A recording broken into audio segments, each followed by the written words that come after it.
Assalamualaikum warahmatullahi wabarakatuh. Alhamdulillahi rabbil alamin, wassalatu wassalamu ala asyrafil anbiya'i wal mursalin wa ala alihi wa sahbihi ajma'in.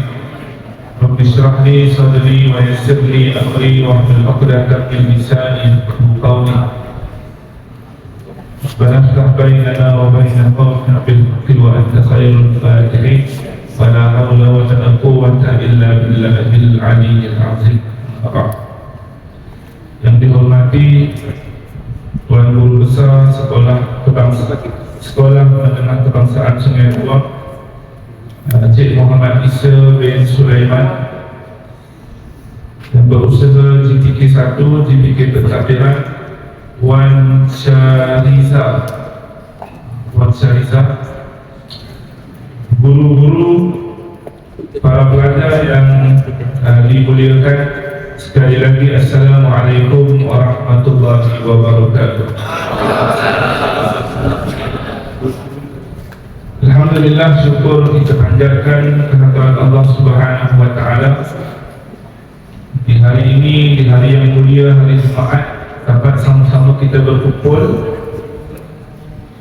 untuk kita meraihkan satu hari besar di antara salah satu hari besar di dalam Islam yang setiap tahun kita sambut di mana-mana sekolah rendah, sekolah kebangsaan, sekolah menengah, tadika, universiti, peringkat kampung, peringkat negeri, peringkat kebangsaan, menunjukkan betapa besarnya hari tersebut. Itulah yang dipanggil hari apa? Hari Nuzul Quran ataupun penurunan Quran. Dan kita diberikan cuti dan dijadikan cuti umum pada hari tersebut. Bila semalam cuti kan? Buat apa cuti semalam? Tidur. Puasa tidur. Baik. Jadi para pelajar yang dirahmati Allah Subhanahu wa taala, sihat semua? Sihat. Sini semua orang Jawa ke bukan? Bukan. Okey, Bangkok, Ulur Telis, Ulur Tutup. Jauh, sorry. Dari aku jauh. Aku ni sini.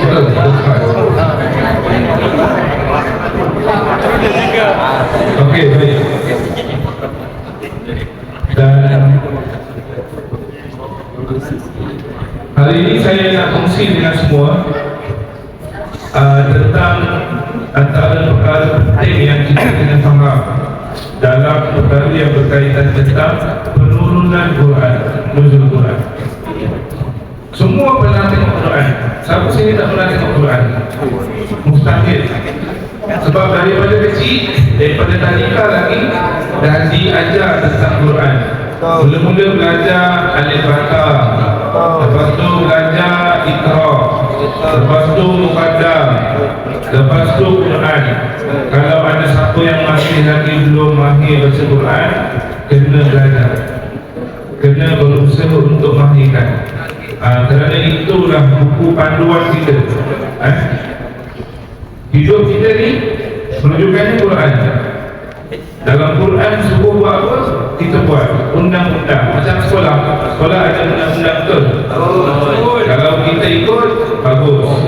Kalau tak ikut, ada denda, kena marah, kena rotan. Macam tu juga dengan hidup kita sebagai hamba Allah.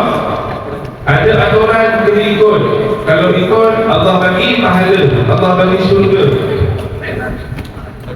Tak ikut, Allah bagi dosa, Allah bagi neraka. Masalahnya tak nampak. Tu orang buat dia kan. Nak buat, ada hari buat, dibuat. Tak nak buat, ada hari tak nak buat, dibuat relax je. Ada hari dia puasa, balik rumah buat-buat letih, buka dengan mak ayah. Ada hari dia semangat puasa sebab member dia puasa. Sampai rumah buka dengan mak ayah. Sebab apa? Sebab kita tak nampak pahalanya, kita tak nampak dosanya, kita tak nampak. Cuma yang kita rasa apa? Allah datangkan dalam hati kita ni Bila kita buat baik, rasa seronok. Allah datangkan bila kita buat jahat, dalam hati ini kita akan rasa gelisah. Tapi kadang-kadang ada orang buat baik, dia rasa gelisah. Ada orang buat jahat, dia rasa best, seronok. Sebab apa? Sebab adanya musuh kita namanya setan. Kan? Ada orang buat baik, dia rasa tak seronok. Setan kata kau tak payah buat baik. Kan? Baik sangatlah kau ni. Penatlah. Kan? Penat. Skema sangatlah kau ni. Setan dia ada dua. Satu daripada kalangan jin, satu daripada kalangan manusia. Dari kalangan jin tu memang tak dampaklah dia bisik tak payah buat. Dari kalangan manusia pula member dia kan, dia belajar, dia nak tanya, cikgu saya tak faham, member sebelah tahu siut dia tanya. Contoh ada tak? Kelas-kelas tak dari kanan, ada daripada kalangan manusia. Ustaz tak adalah nak cakap member tu setan, tapi ada ciri-ciri kesyaitannya. Tapi itu bukan setan. Bukannya pelajar kan? Orang pelajar je, tak kira lah siapa-siapa. Ada orang yang masuk, tak payah buat. Baik sangat kau ni puasa, macam aku tak puasa, dia kan? Nak sarapan, aku sarapan. Nak makan tengah hari, aku makan tengah hari. Baik. Jadi itulah para pelajar yang dirahmati Allah Subhanahu Wa Taala.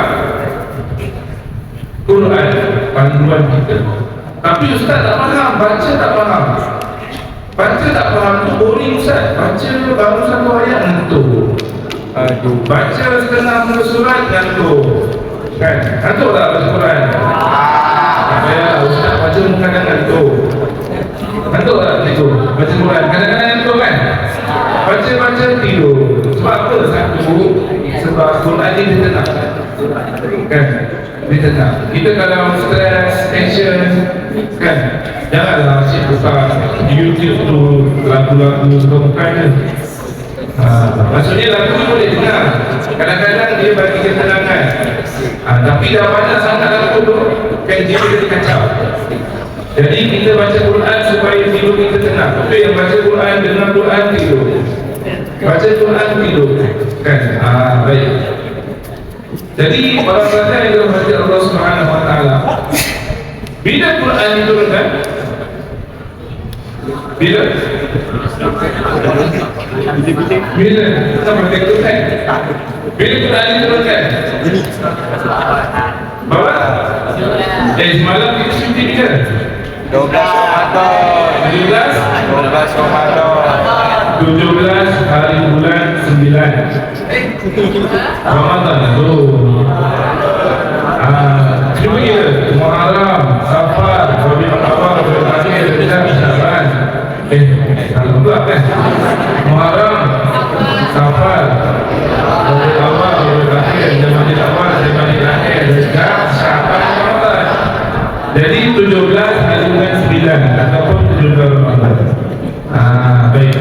Jadi para pelajar muslimin yang dirahmati Allah Subhanahu Wa Taala, Quran turun pada 17 Ramadan. Allah pilih Quran yang turun dalam bulan Ramadan atas kemuliaan Ramadan. Kita tak nampak tau. Ramadan kita ni tengah dalam keadaan bulan Ramadan, kita tak nampak dia punya kemuliaan. Kalau kita boleh nampak dengan mata batin, kalau batin tahu batin, mata dalaman, kan, kita akan nampak suasana yang lain macam, kan, malaikat turun ke bumi cari mana orang yang buat amal ibadah, buat baik, nak direport dekat Allah Subhanahu Wa Taala. Tapi kita tak nampak sebab kita ni dosa banyak. Dosa mulut, dosa mata, dosa telinga, dosa tangan, dosa kaki, hati berdosa, dosa hidup, berdosa hamba Allah tu banyak sangat dosa kita tak nampak. Jadi kita rasa biasa. Tapi Allah Subhanahu Wa Taala pilih bulan Ramadan sebagai bulan diturunkannya Quran. Tapi rupanya bukan Quran dia turun dalam bulan Ramadan. Semua Quran, semua kitab. Apa yang kita tahu kitab? Taurat, Injil, Zabur, Suhuf Nabi Ibrahim, 5 lah yang kita baca. Semua kitab-kitab ini turun dalam bulan Ramadan.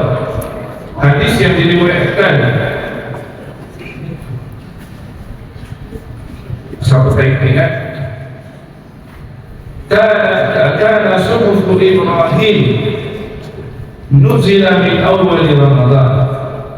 Kitab Nabi Ibrahim turun pada 1 Ramadan. Lepas Nabi Ibrahim siapa? Taurat Nabi Musa. Ini banyaklah, tapi peringkat yang biasa kita faham. Dan wakana Taurat, dan kitab Taurat diturunkan pada 6 Ramadan. Kitab Zabur diturunkan pada 12 Ramadan. Kitab Injil diturunkan pada 13 Ramadan. Dan kitab Quran diturunkan pada 24 Ramadan. Ustaz, pelik pula. Kita sambut penurunan Quran ni 17 Ramadan. Kenapa dalam hadis ini disebutkan 24 Ramadan? Jadi sebenarnya pada penurunan Quran ni dia ada banyak tarikh, sebab ada banyak peringkat. Dalam hadis ni disebutkan apa? 24 Ramadan. Kita sambut 17 Ramadan. Mana betul, mana salah? Jawapannya dua-dua betul. Ustaz, mana satu betul? Dua-dua betul. Sebab apa? Sebab Quran ni para pelajar, dia diturunkan salah satu surat. Ada 3 peringkat penurunan Quran. Pernah tak kita baca surah Al-Lailatul Qadar? Surah Al-Qadar. Allah sebut apa? Inna anzalnahu fi lailatul qadar. Baik. Sebut. Apa maksudnya? Sesungguhnya kami turunkan ia, yakni Quran, pada malam Lailatul Qadar. Bila malam Lailatul Qadar? Kita mana tahu ni? Boleh jadi yang disebutkan dalam hadis ni pada 24 Ramadan. Tapi Ustaz, yang saya belajar, malam Lailatul Qadar ni ganjil. Dan dalam hadis ni sebut 24 Ramadan. Maknanya ada tarikh lain. Jadi ada 3 peringkat. Quran ni turun daripada langit. Dahsyatnya kalau baca Quran ni, Allah turunkan daripada langit tu terus ke bumi, ada 3 peringkat. Boleh tak Allah terus turunkan kepada kita, kepada Nabi Muhammad? Boleh. Tapi Allah nak bagi tahu Quran ada proses. Kita nak belajar pun ada proses. Bukan lahir-lahir dia pandai baca Yasin, Alif Lam Mim. Tak. Dari peringkat pertama, siapa tahu macam mana penurunan Quran? Siapa tahu? Saya bagi hadiah. Kadang-kadang ada lah macam perempuan, macam kawan. Siapa tahu? Okey. Penurunan pertama Quran adalah daripada Allah kepada saya. Penurunan Quran daripada Allah ke Lauh Mahfuz. Lauh Mahfuz ni apa? Lauh Mahfuz ni belum sampai lagi langit dunia. Dia di kawasan, di tempat kerajaan Allah. Daripada Allah ke Lauh Mahfuz. Contohnya macam ni lah, macam ni. Kalau ada arahan daripada guru besar mula-mula sampaikan pada satu dulu, pada cikgu, mungkin belum cikgu lagi. GPK contohlah, saya bagi contoh. Saya bukan cikgu, saya tak tahu prinsip itu. Daripada guru besar kepada GPK. GPK itu masih dalam kawasan guru pentadbiran yang dipanggil. GPK 1, GPK 2. Okey, daripada GPK baru disampaikan kepada guru-guru. Daripada guru-guru baru disampaikan kepada pelajar. Jadi daripada Allah, Quran tu turun kepada Lauh Mahfuz. Kan Allah Subhanahu wa taala sebut ayatnya min ruhil mahfuz, min ruhil mahfuz, Allah sebut dalam Quran. Apa ayat dia sepanjang ni susah tak ingat. Allah SWT firman, sesungguhnya Quran ini Allah pelihara di Lauh Mahfuz, daripada Allah ke Lauh Mahfuz. Mereka pertama, bila tak tahu, hanya Allah saja yang tahu, tapi bulan Ramadan juga. Peringkat kedua, daripada Lauh Mahfuz ke mana? Ke mana? Daripada Lauh Mahfuz kepada langit dunia. Langit dunia kita ni namanya apa langit dunia? Namanya Baitul Izzah, ataupun namanya Rumah Agung. Langit kita ada berapa peringkat? Ada 7. Berdasarkan hadis Nabi dalam peristiwa Isra ataupun Mi'raj, kan, setiap langit ada Nabi, setiap langit ada 7 langit.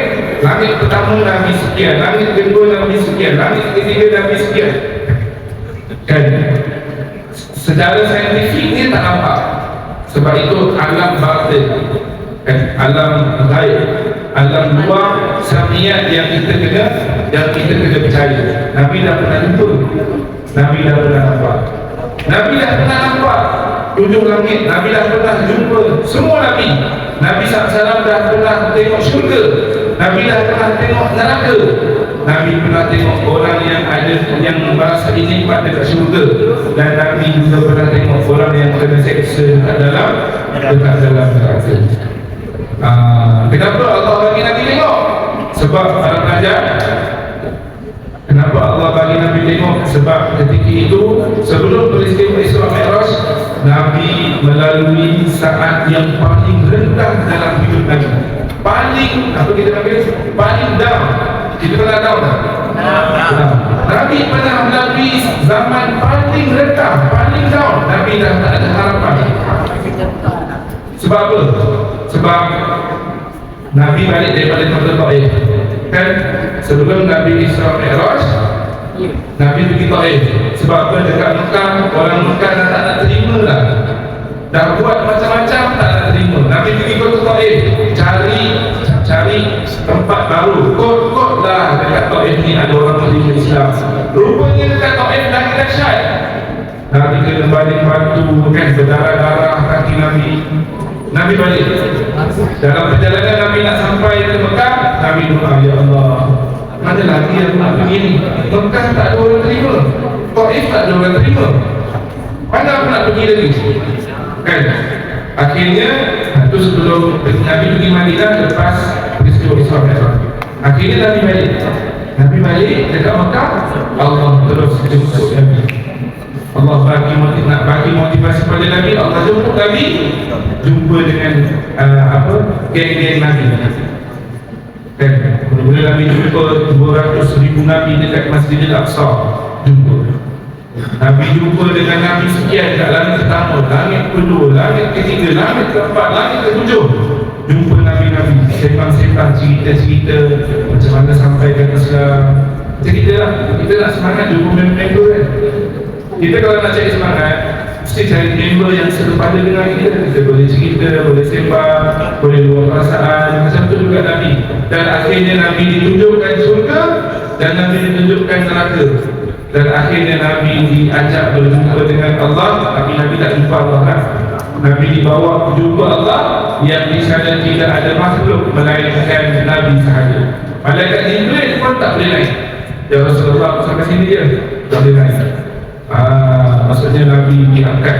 Jadi bila Nabi balik daripada peristiwa Isra Mi'raj, Nabi dah tidak ada keraguan. Bukan Nabi dah ragu sebelum ni, Nabi terus semangat. Sebab apa? Dah nampak depan mata, kan? Sebab itu Nabi terus berdakwah. Nabi terus sahaja sampaikan Islam kepada masyarakat sampailah ke hari ini. Baik, itu daripada Lauh Mahfuz ke mana? Langit 7 ataupun langit dunia. Namanya apa nama langit dunia ni? Baitul Izzah, rumah yang agung. Baik, daripada Baitul Izzah pula baru diturunkan kepada Nabi secara beransur-ansur. berangsur pelan-pelan.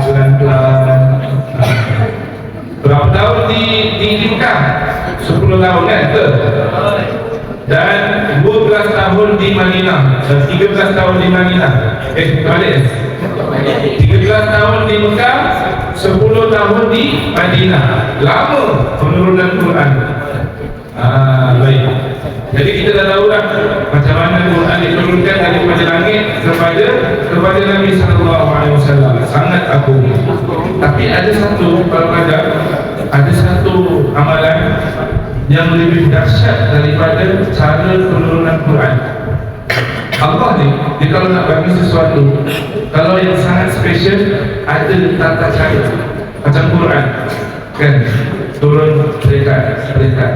Ada satu amalan yang sangat luar biasa, tata cara dia lebih dahsyat daripada penurunan Quran. Agak tak apa? Siapa yang syak solat tadi? Tapi dia tak solat tadi? Mantap. Tapi dalam hadiah tak perlu hadiah kan? Baik, solat kita tahu dah. Sebab apa? Quran tu Allah turunkan daripada langit kepada Nabi. Solat Allah jemput Nabi naik atas, kan? Naik atas, mula-mula daripada Mekah pergi ke mana? Palestin, pergi ke Madinah, pergi ke Masjidil Aqsa. Daripada Masjidil Aqsa Nabi naik ke atas langit. Pertama jumpa Nabi, jumpa Allah sampaikan perintah solat. Besar sebenarnya perintah solat. Sebab itu kita dalam biasa ayat kita sebab apa? Kau nak buat apa pun lantaklah nak buat. Satu je bagaimana tinggal solat. Pernah dengar? Ayah kata kau nak kerja apa kerja lah, yang penting halal. Dan apa tak kisah kau nak kerja apa, kau nak pergi mana, kau nak kawan dengan siapa, tapi yang penting kau jaga solat. Sebab apa? Solat ni dia bentik akhir. Kalau kita ni mudah-mudahan tak ada lah kan. Kalau ada yang rajin tinggalkan solat tu, kena belajar, kena usaha, jangan kita tinggal solat. Sebab apa? Solat ni dia bentik akhir. Kalau dia tak solat, habis. Dia mudah nak buat benda-benda tak elok. Sebab apa? Solat ni dia adalah hubungan dengan Allah Subhanahu Wa Taala, kan? Masa kita solat Allahu Akbar, kita dengan Allah Subhanahu Wa Taala. Masa solat tu kita tak ada buat apa-apa. Apa nama, tangan buku, kan, dan sebagainya. Baik. Jadi para pelajar yang dirahmati Allah Subhanahu Wa Taala, itu pertama yang Ustaz nak kongsi betapa mulia Quran Allah turunkan pada bulan Ramadan, bulan yang mulia. Kemudian Allah turunkan secara peringkatnya yang sangat luar biasa. Yang kedua, ini pun special juga ni. Yang kedua, tadi itu turunkan daripada langit sampailah ke Baitul Izzah. Ustaz, macam mana pula malaikat Jibril ni disampaikan ayat-ayat Quran ni pada Nabi? Macam mana? Malaikat ni makhluk lain, dia tak sama macam kita, kan? Kalau macam tadi, kan, postman hantar surat, dia manusia, kita boleh nampak postman tu, kita boleh nampak surat tu, kita boleh baca surat tu. Tapi ini malaikat, makhluk yang lain. Dia daripada cahaya, kita daripada tanah. Dia benda gaib yang kita tak boleh nampak, kita benda zahir yang kita boleh nampak dengan mata kasar. Jadi Ustaz, macam mana malaikat dia turunkan Quran kepada Nabi? Baik. Jadi ada 5 cara bagaimana betul. Ada 5 cara Nabi terima Quran. Ada satu cara yang Nabi paling berat nak terima. Cara dia macam mana? Dengar sampai habis. Baik, pertama, malaikat Jibril dia sampaikan ayat Quran kepada Nabi melalui muka asal dia, wajah asal dia. Malaikat Jibril ni ada berapa sayap? 600 sayap. Kan dikatakan, disebutkan dalam riwayat, satu sayapnya di muka, tertutuplah langit dan bumi. Dahsyatlah, dahsyat. Sebab bumi ni kecil je, bumi ni kecil. Nak dibandingkan dengan alam semesta yang Allah cipta. Belum cerita tentang syurga, belum cerita tentang neraka. Syurga paling kecil yang orang Islam dulu, dia syarat masuk syurga satu, syarat satu je. kena orang Islam. Sebab itu bila kita ucap syahadat asyhadu an la ilaha illallah asyhadu anna Muhammadar Rasulullah, dakhala jannah, kata Nabi. Siapa yang ucapkan la ilaha illallah, dia masuk syurga. Tapi ada dosa neraka pula, bersihkan, masuk, lepas tu baru masuk syurga. Tapi janganlah kita kata tak apalah Ustaz, masuk neraka dulu lah, masuk dulu dosa-dosa ni. Saya ni banyak dosa, lepas tu baru masuk dalam syurga. Kalau ingat neraka ni, macam penerotan dengan cikgu. Tak, neraka ni dahsyat kan. Minum dengan air panas, perempuan yang tak pakai yang menampakkan aurat akan digantung kepala ni, contohlah kan. Lepas tu yang tak solat kena hentak kepala dekat batu. Dan dekat neraka ni dia takkan mati. Dan di sanalah nanti seadil-adil balasan. Contoh, tak solat, kepala dia akan letak kepala dekat batu sampai pecah. Berapa kali kita solat? 10 tahun contoh. Letaklah 10 tahun, nak kira matematiknya apa nama letak, contohlah 100 waktu dia tak ditinggal. Hentak dekat batu, pecah, hidup balik. Hentak kepala dekat batu, pecah, hidup balik. Sampailah 100 kali. Sebab apa? 100 kali dia tak buat solat. Rasa sakit tak? Sakit. Tapi tak ada buat apa. Dia suka tipu, contoh. Suka cakap dusta. Kena potong lidah, sambung balik. Lidah, sambung balik. Potong lidah, sambung balik. Sakit tak? Sakit. Masya Allah, ni sakit. Kita tak banyak nak potong. Kita tergigit lidah masa makan. Seminggu makan tak selesa. Betul? Ada apa namanya kat lidah ni? Adalah macam ulcer kan. Seminggu makan tak selesa ni. Gunting, lidah kena gunting. Berapa kali dia tipu? Berapa kali pula? Sebab itu dekat sana nanti akan dihukum dengan seadil-adil hukuman. Sebab itu kalau dekat dunia ni hukuman banyak tak adil. Dari sudut manusiawi, contoh. Seorang manusia dia bunuh 10 orang, apa hukuman dia? Gantung sampai mati, contoh. Sekali je kan, sekali dia mati. Padahal nyawa yang dihukum tu 10 kali, 10 orang, betul? Bermakna patutnya dia kena gantung 10 kali lah. Gantung, mati, gantung. Tapi macam mana nak buat dekat dunia ni, nyawa sekali ni. Dekat akhirat itu 10 kali dipancung, hidup balik. Pancung, hidup balik. Pancung, hidup balik. Sangat sakit. Baik. Jadi para pelajar dalam hati Allah Subhanahu Wa Taala, SOP diturunkan apa dia? Quran daripada malaikat Jibril kepada Nabi. Pertama, malaikat Jibril tunjuk wajah dia yang sebenar. Ada 2 kali sahaja sepanjang hidup Nabi. 2 kali sahaja Nabi SAW terima wahyu secara penampakan secara terbuka. 2 kali. Saya lupa pula. Yang pertama, Allahumma salli ala Muhammad.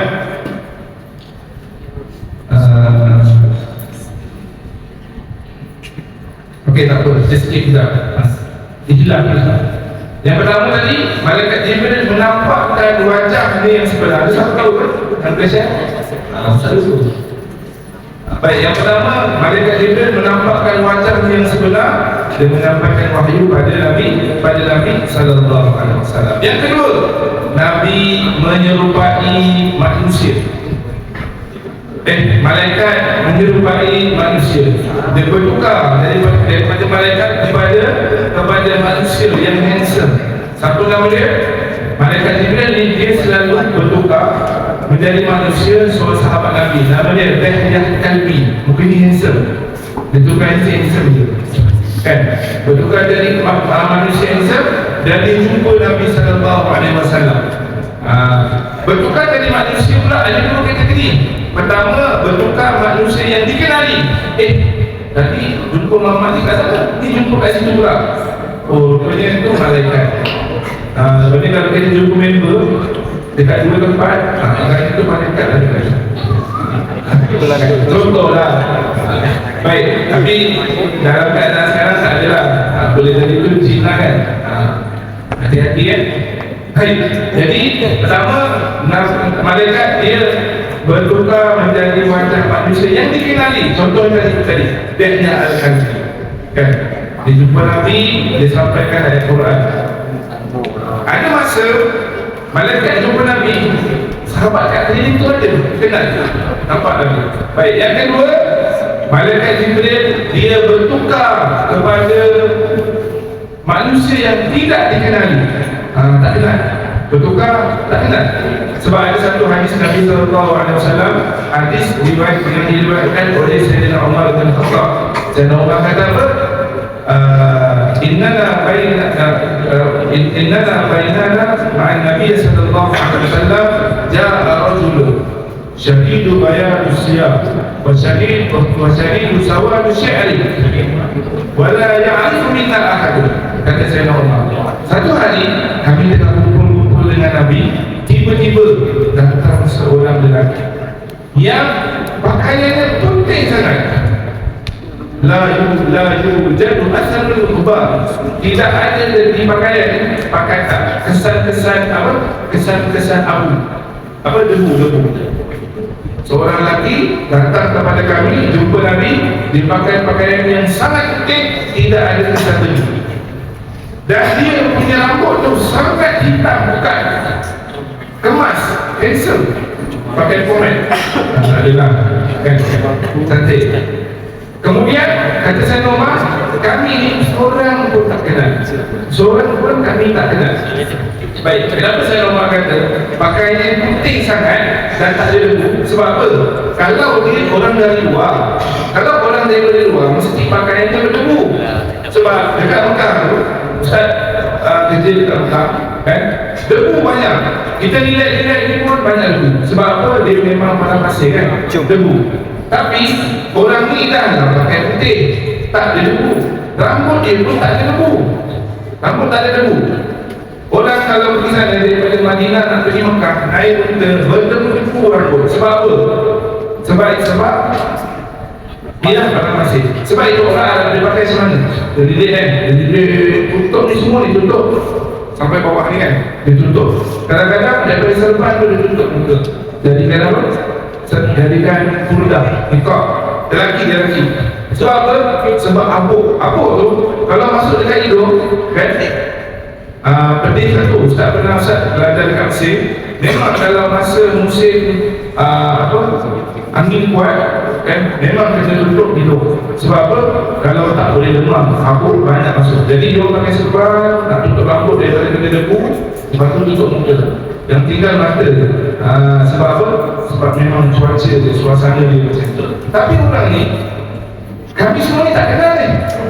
Kalau kami semua tak kenal, maknanya dia orang luar kan. Tapi kalau tak kata dia orang luar, bajunya bersih, rambutnya tak ada tanda-tanda dia musafir. Kemudian dah datang jumpa Nabi. Jumpa Nabi ni sahabat ramai ni macam ni lah kan. Dia jumpa Nabi, dia tanya Nabi, apakah pengikut Islam? Nabi pun jawab, Islam sekian. Orang tu kata betul. Macam orang ni tanya, orang tu yang membetulkan kan, betul. Tanya lagi, apakah itu iman? Nabi pun jawab sekian. Orang tu kata betul. Lagi boleh macam ni kan.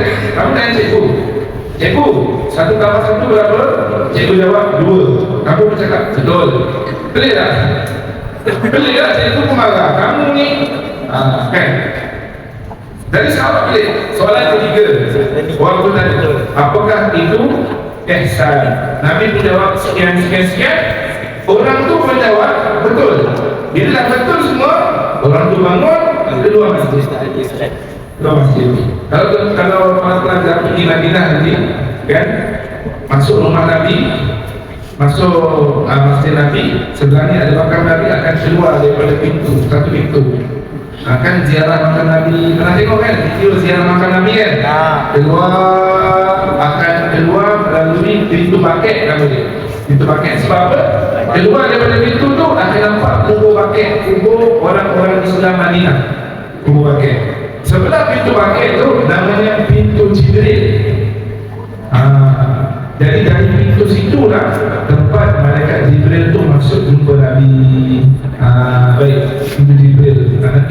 Pergi sana, ada rezeki, ambil gambar, tengok pintu Jibril. Tapi kita tak boleh masuk lalu pintu tu, bila ditutup. Dia tak bagi lah. Sebelah pintu Jibril pula, dia pintu pakai, dia pintu Jibril. Sebelahnya pintu Nisa, pintu perempuan.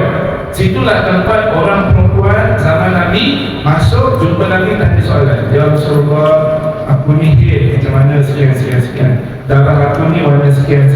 Contoh lah kan. Baik. Jadi itu pintu Jibril, tempat malaikat Jibril masuk. Jadi lepas malaikat Jibril tanya, dia keluar. Sahabat tanya, ya Rasulullah, pelik je orang tu. Dia datang, kami tak pernah jumpa dia. Dia tanya kau dan dia membenarkan apa kau kata. Maka kata Nabi, adakah kamu tidak kenal siapa dia? Innahu Jibril. Sesungguhnya dia adalah Jibril. Wayati, dia datang kepadaku untuk menyampaikan wahyu Allah Subhanahu wa taala. Sahabat terkejut. Iyalah. Kan? Cerita lah, cerita datang. Ada seorang datang, dia masih mana ustaz, orang tu pun keluar. Kan? Kenapa tak? Itu malaikat Jibril. Contoh kan? Jadi kita pun terwujud pelik. Baik. Jadi itu cara kedua, malaikat menyampaikan Quran kepada Nabi dengan buku asal manusia. Ketiga, cara ketiga ni adalah cara yang paling berat Nabi nak terima. Kan?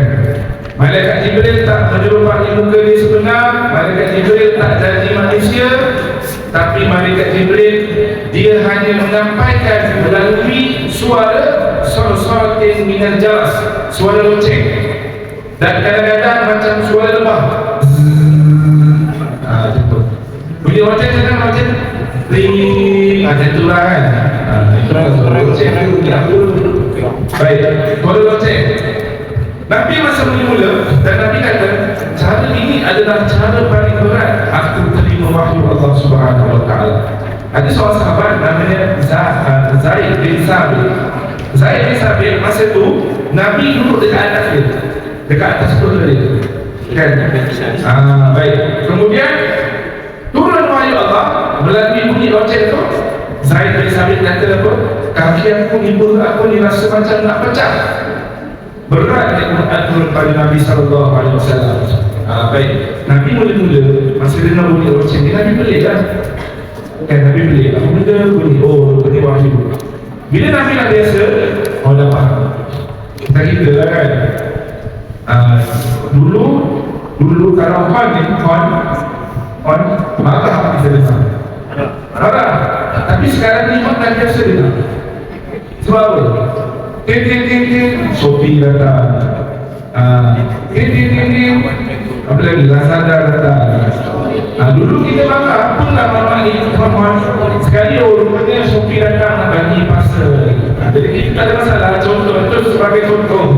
Kan? Benda yang kita dulu tak suka, rupanya pula-pula tu yang member delivery, kan? Dia punya hon tu macam nak pecah rumah dia buat.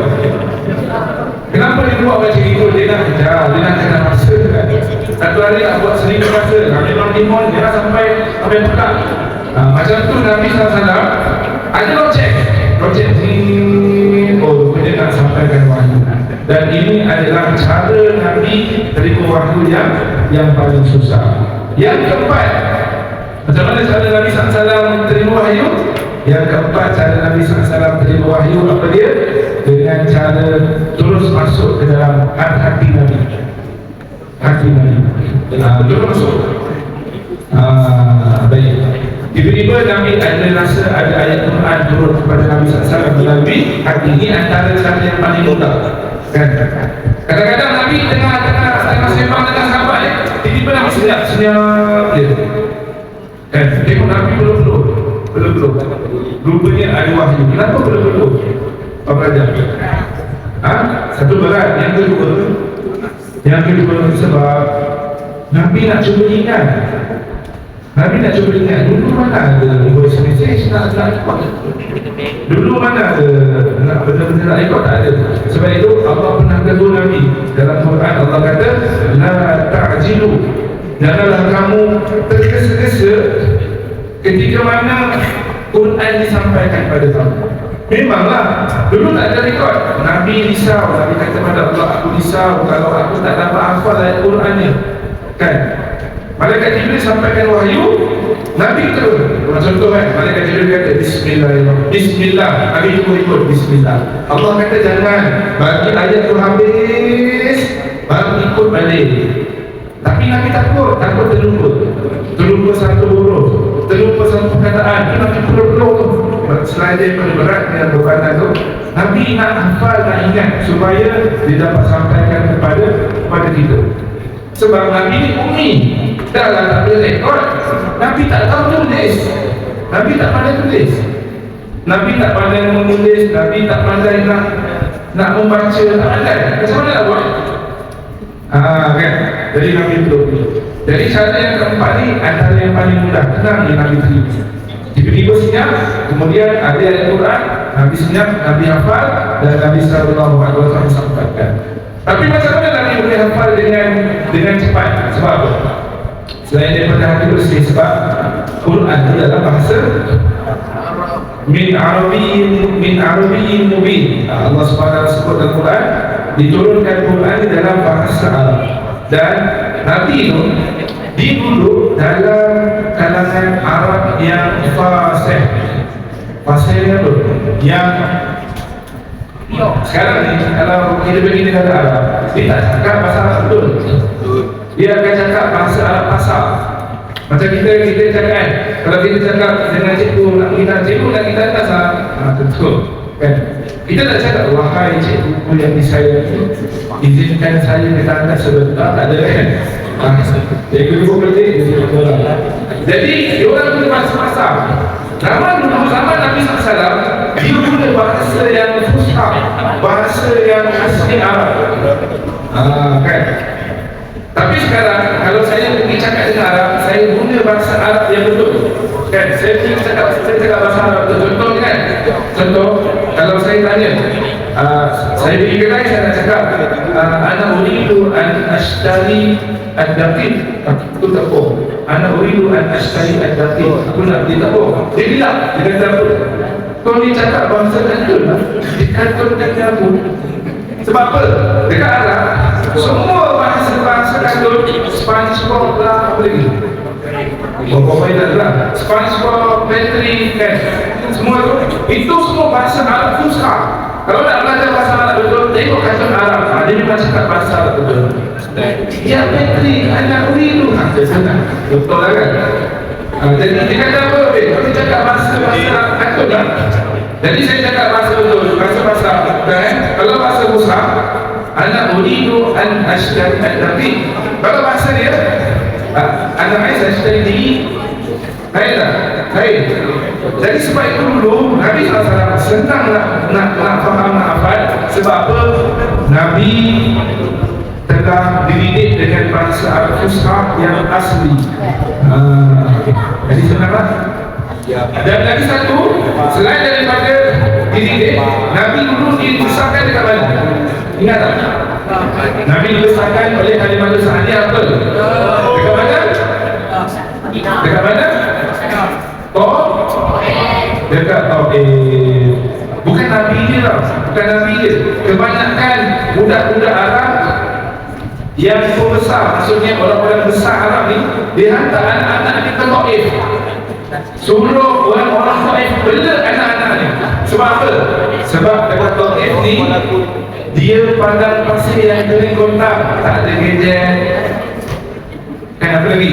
Tak ada motor, tak ada benda-benda kita ni kan? Kita ni sudah 5 tahun, 3 tahun dah pada main gadget. Jadi dekat Taif dulu tak ada benda-benda ni. Mereka hidup dalam keadaan suasana asli Arab. Bahasa pun tak bercampur dengan bahasa lain. Jadi dekat Taif diajar Nabi SAW umur 4 tahun dah berkambing. Dah berkambing, pernah susu kambing, bagi kambing makan, bawa kambing pergi makan kan? Baik. Jadi para pelajar dalam Allah SWT, cara yang keberapa? Cara yang keempat. Cara yang keempat macam mana? Melalui terus kepada hati Nabi SAW, direct kepada Nabi SAW. Baik. cara yang keempat. Cara yang kelima macam mana? Cara yang kelima. Baik, cara yang keempat para pelajar yang dirahmati Allah Taala. Cara yang keempat Nabi kan dia dimasukkan wahyu. Nabi dimasukkan ilham. Kita pun boleh juga. Pernah tak kadang-kadang kita duduk-duduk kan, datang satu bisik-bisik dekat hati kita. Tapi ada dua. Satu bisik-bisik yang tak bagus, satu bisik-bisik yang bagus. Kalau bisik-bisik yang bagus ni nama dia apa? Nama dia firasat yang benar. Firasat yang benar ni dia macam mana? Betul kan? Kita nak biasa ni kan? Nak biasa kalau lagu biasa kan? Dan nak biasa kan? Kita pun tiba-tiba ada satu firasat lalu dekat hati kita. Oh, agak ni lah kan? Bab 2 dengan bab 3 pun masuk. Itu firasat kan? Firasat. Macam mana nak dapat firasat yang benar ni? Nak tahu tak cara dia? Tak tahu tak macam mana supaya kita ni ada satu bantuan luar baik didatang kepada diri kita. Okey, kau nak buat kau nak berjaya ni. Okey, kau kena baca bab 1, bab 2, bab 5, bab 7. Tiba-tiba datang dalam hati kita. Tak cara dia? Dia ada 5 cara. Bukan bab belajar je lah, bukan bab belajar. Bab kita nak jalan-jalan pergi mana kan? Nak ke kanan ke nak ke kiri. Kita boleh dapat firasat yang betul. Syarat dia ada 5. Tak tahu tak cara dia? Macam tak nak je? Ini kalau abang dulu. Semua sangat dibaca kan? Baik, ada 5 cara kita nak dapat firasat yang betul. Firasat ni apa? Kita bagi macam ilham lah kan? Ada 5. Pertama, tapi nak buat ni susah lah kan? Pertama, kita kena tundukkan pandangan. Tundukkan pandangan. Bukan tundukkan pandangan berjalan untuk berarti yang bukan. Maksudnya apa? Tundukkan pandangan ni Ghaddul basar. Maksudnya jangan tengok benda-benda yang tak elok. Bahasa mudahnya kalau lelaki lah, kalau lelaki jangan pastang nampak awet dari licin sikit dia tengok. Tak, jangan begitu. Pastang nampak awet tu sikit, usah je. Nampak sekali pun pandang dia usah je. Tu. Kena apa? Tunjukkan. Kena tunjukkan apa? Pandangan. Kena tundukkan pandangan. Yang pertama. Boleh buat? Boleh? Ustaz pengalaman Ustaz pengalaman bila Ustaz belajar benda ni, Ustaz praktis. Masa tu kat Mesir, guru Ustaz ajar, kita praktis lah tundukkan pandangan. Jangan bau. Ustaz amalkan 2 minggu. Pergi mana-mana kita pandang bawah. Kita pandang bawah ni, kita pandang bawah. Sebab bila kita pandang atas, kita pandang bawah macam-macam tau. Macam-macam benda dia. Kita pandang bawah 2 minggu. Naik bas pergi sekolah, pergi universiti, balik universiti, pandang bawah je tu. Dia lain. Kita otak kita ni dia akan cerah, mudah hafal, kita mampu hafal laju tu. Tundukkan pandangan. Kita tak pandang benda lain. Bukan lelaki je, perempuan sama. Nampak lelaki macam opa sikit, lain macam dah. Nampak lelaki yang semacam sikit kan, putih sikit, dah dia punya mata tu kan. Baik, itu yang pertama. Yang kedua apa dia? Yang pertama, tundukkan pandangan. Yang kedua, jaga nafsu syahwat. Jaga nafsu syahwat kan. Syahwat ni apa? Syahwat ni adalah benda yang bertentangan dengan agama. Kita tak buat. Contohnya apa? Contoh, member tu dia mengumpat orang. Dia cerita hal orang. Kita dengar seronok. Mengumpat ni seronok. Cerita hal orang seronok tak? Cerita hal orang yang buruk seronok. Kalau cerita hal orang yang baik, oh memang tak ada. Benar ke? Contoh kan? Kita tengah sembang ni kan? Member datang. Member datang, lu nak tahu tak? Anina tu, dia baru flash nampak apa dia? Contoh. Pergi ke? Kau duduk kat sini, aku pergi dapur tak buat air. Kita sambung cerita kan? Nampak? Cuba kalau datang, member tu datang, Alhamdulillah, abang aku tu semalam dia baca Quran. Lepas baca Quran, dia solat Tuhan. Lepas tu dia Apa kita cakap? Kau ni apa hal? Kita cakap dia ni. Ha? Aku pergi lah. Nampak? Orang kalau cerita boleh baik, orang tak suka. Kalau cerita punya dulu orang, sini. Aku bagi apa? Semua aku bagi kopi yang semua yang penting kau cerita. Ini apa pakai sekarang trending, cerita paling trending. Kan, baik. Jadi para yang kedua, jaga syahwat kita. Kan?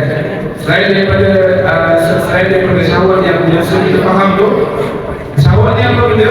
Kita buat benda yang bertentangan dengan agama. Puasa contoh, puasa penat tak puasa? Penat tak puasa? Boleh lah. Puasa tak? Dia kalau jawab dia macam ni, kalau jawab dia puasa dia senyum. Dia macam tak puasa. Dia kalau jawab puasa detik kan, mungkin puasa. Kalau yang senyum tu kalau nak puasa, kena hisap lah, kena puasa. Baik. Jadi yang kedua apa dia? Jaga syahwat. Maksudnya apa?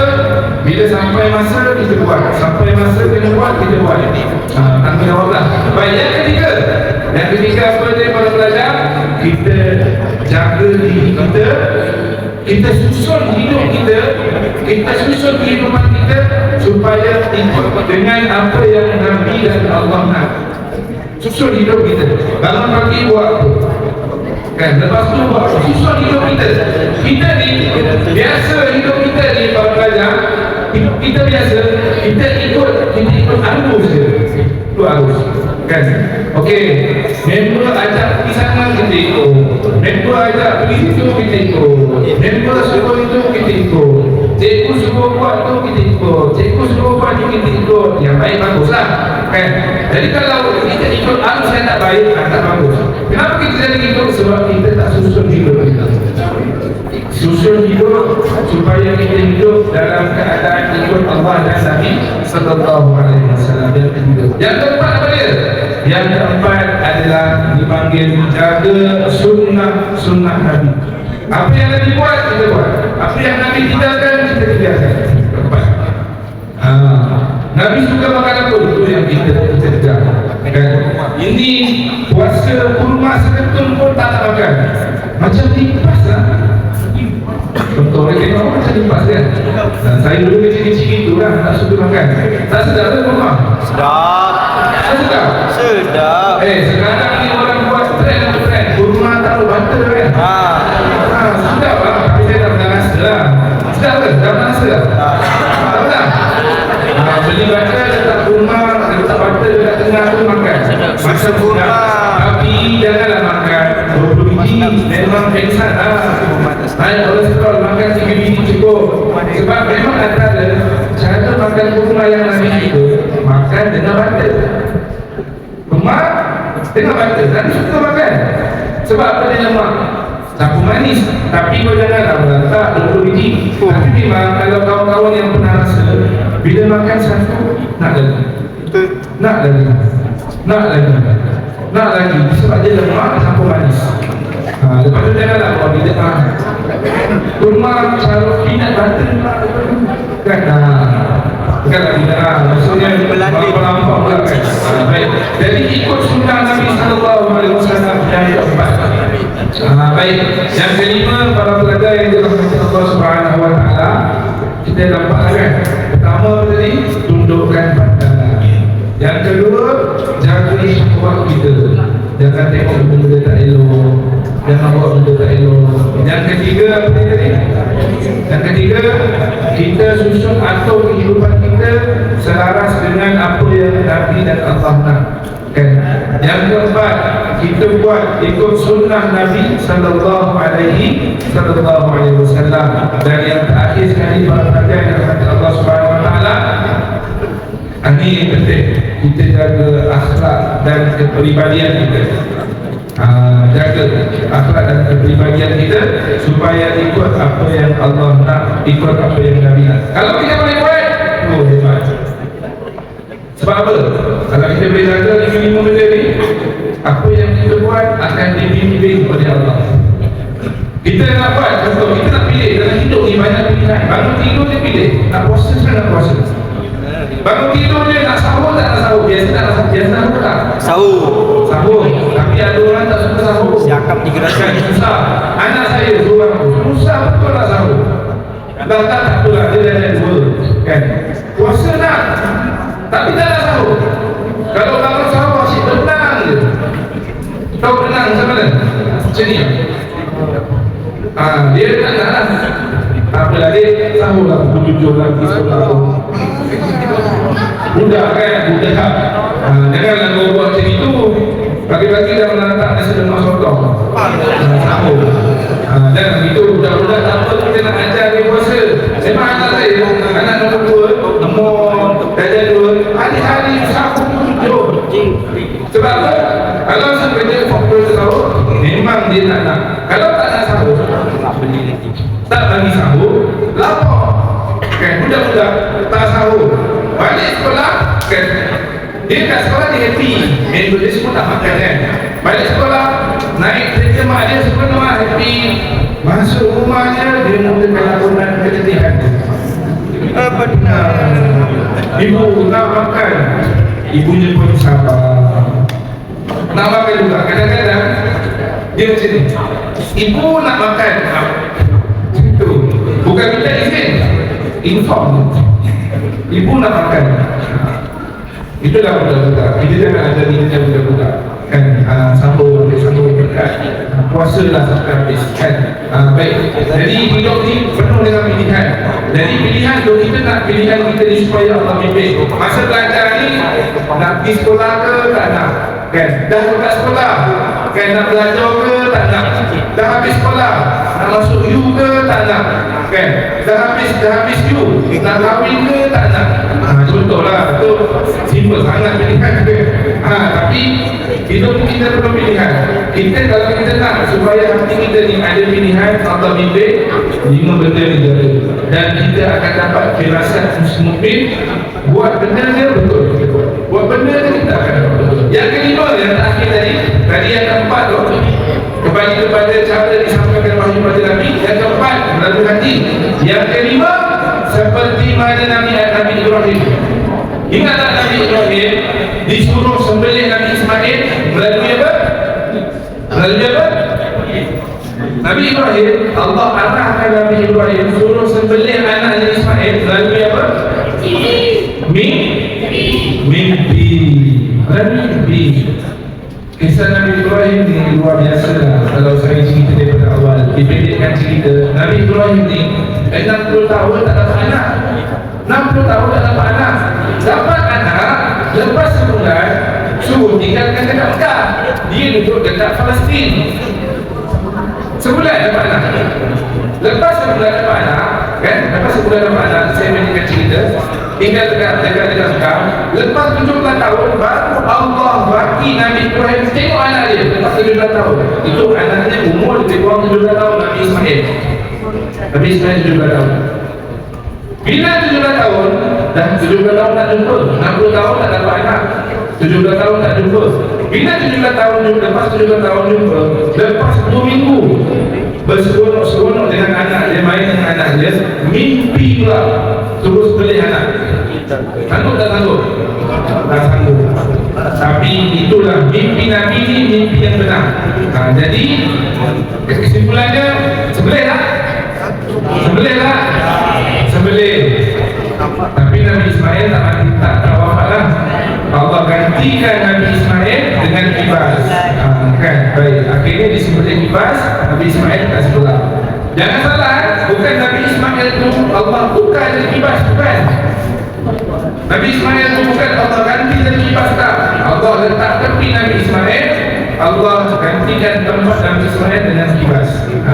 Baik, itu mimpi Nabi Ibrahim. Begitu juga dengan Nabi SAW, ada wahyu yang disampaikan secara mimpi kepada Nabi Muhammad SAW. Baik, jadi itu 5 cara wahyu itu disampaikan kepada Nabi Muhammad SAW. Baik, jadi hari ini kita belajar 2 benda. Mulianya Quran, penurunan Quran secara berperingkat. Kedua, Quran disampaikan kepada Nabi SAW dengan 5 cara. Dan terakhir, perhatian, dan terakhir sebelum kita habis, apa kita kena buat dengan Quran?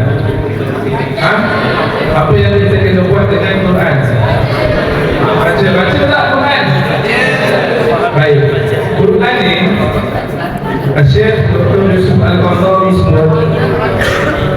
Tanggungjawab kita dengan Quran ada 5 sebenarnya. Ada 5. Saya sebut 3 je lah. Pertama sekali apa dia? Nama dia Qiraah dan tadabbur, baca Quran. Baca. Yang pertama. Yang kedua, lepas baca kita apa? Kita amal. Kita baca, kita amal. Baca Quran, kita amal. Tapi sekarang kalau baca Quran faham tak? Tak faham. Sebab itu baca dan tadabbur. Kita baca. Kalau belajar dalam Allah SWT, kalau bolehlah kita dengan kalau kita tak pandai lah baca Quran lagi, dan bacalah surah-surah lazim. Itu tu kalau Fatihah tak baca tu, Fatihah tak baca kan, agaknya tak ada satu surah boleh kita hafal. Kalau malam Jumaat tak baca Yasin, agaknya kita tak tahu surah Yasin. Itu pun tiap-tiap malam baca Yasin, ada orang anggap Yasin itu bukan Quran. Ada orang rasa gitu. Dia ingat Yasin itu bukan Quran, dia ingat Yasin itu lain, Quran lain. Tak. Kan? Jadi bacalah Quran. Kalau tak baca Quran, bacalah surah Yasin. Kan? Sebab itu adalah panduan kita sepanjang hidup. Pertama baca Quran, yang kedua kita amalkan kondisi Quran tersebut, yang ketiga kita sampaikan kepada orang lain. Tapi saya nak tekankan pertama adalah tentang apa? Tentang baca Quran. Sini saya tahu memang ramai belum baca Quran. Tapi kalau ramai dah baca tu bagus, alhamdulillah. Sebab apa? Sebab kalau malam-malam baca tadarus kan, sini ada tadarus tak rasa masjid? Ada kan? Yang join tadarus biasanya yang lancar. Betul tak? Dia berani nak masuk. Sebab apa? Dia lancar Quran. Yang lancar pun banyak salah. Apatah lagi yang tak join tadarus, mesti ramai yang baca. Tapi kalau belajar, saya tak lancar. kita kena belajar kat sekolah. Bila dah luar sekolah, nak belajar tak kat luar sekolah? Ada. Lepas SPM dekat universiti tu, nak belajar tak? Ada. Kalau kita tak nak, memang tak nak. Nak belajar pun kadang-kadang kena bayar. Kan? Ada baru-baru ni ada makcik jumpa saya kan. Dia kata, ini biasalah makcik dulu. Saya besar dulu masa muda-muda nak baca Quran, tak belajar. Sekarang ni nak belajar Quran dah susah. Gigi dah tak ada. Lafaz nak sebut dia susah. Kan? Gigi dah tak ada, susah. Tapi saya nak belajar Ustaz. Saya dah dapat dah semua. Kereta semua saya dah ada. Rumah besar banyak saya dah ada. Isteri saya 2-3 Ustaz. Betul lah. Kan? Tapi saya rasa boleh lengkap sebab saya dulu pandai baca Quran. Dia pun baca Quran. Sebab apa? Sebab Quran itu berdoa pada pengajar sekian, dia akan cakap dengan kita akan rasa seru. Jadi kena belajar Quran, kena belajar supaya kita ada amalan yang kita pegang nanti nak bawa ke akhirat, dan kita ada panduan sepanjang hidup kita. Baik, perkara yang dimurkai Allah Subhanahu Wa Taala. Rasa banyaklah saya kongsikan. Banyak yang saya ceritakan, ada 3 perkara besar. Kalau tak dapat ambil semua, dapat ambil 2, bawa balik amal, buatlah kan. Jadikanlah diri kita ni sebagai seorang Muslim yang betul-betul beramal dengan apa yang Nabi SAW suruh dan apa yang Allah Subhanahu Wa Taala arahkan. Baik, jadi saya rasa itu sahaja daripada saya minta maaf kalau ada kekurangan, dan bagi semua datang daripada Allah Subhanahu Wa Taala. Saya doakan semua para pelajar sekolah SMK Sumerawan berjaya dan cemerlang dalam setiap apa yang diceburi, dalam akademik dan komputer dan saya doakan kita semua jumpa di surga nanti. Sebelum itu saya ucapkan terima kasih kepada kerana sudi untuk kongsikan sedikit ilmu, dan saya juga ucap terima kasih kepada pelajar semua kerana sudi untuk dengar dan berkat bersama. Assalamualaikum warahmatullahi wabarakatuh.